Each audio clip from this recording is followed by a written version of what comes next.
Spirit of God. This is so important. Wow, I love this point. The world really does seek the Spirit of God. Genesis 41:37, the Pharaoh thinks about what Joseph has said. By the way, there's some question about whether all of this happened just within one day. It may have actually happened over a period of time. The story is just kind of in Hebrew form. It may have just been kind of given to us that way. But it may have actually happened over a period of time. So when Joseph said these things, the Pharaoh may have gone back and thought about it and talked to his people and said, okay, and then he may have come back to him at a later point and said, the plan seems like a good one. So Pharaoh asked them, can we find anyone like this man, one in whom is the Spirit of God? Now, the Pharaoh was not a Christian. He wasn't a believer. But he was seeking after the things of God.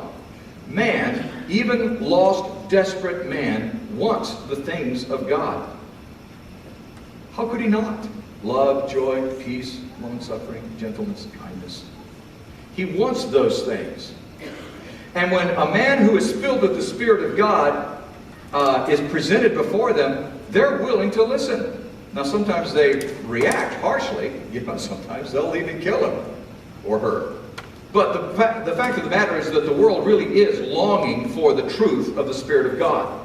The world is longing for that. And it's important for you in your prison to be a Spirit-filled prisoner. Think about that. In your prison, your emotional prison, your financial prison, your relationship prison, whatever prison it is that you're in, it is important for you to be a Spirit-filled prisoner. Because the world is needing Spirit-filled people in the dungeon. In the darkness of your life, you need to be Spirit-filled. You need to be one of those people that is letting God in his life and through his life. You're in your point of crisis. That's when you need to let God really work in your life and let him pour himself out on others through you in the dungeon, in the darkness. The world seeks the Spirit of God.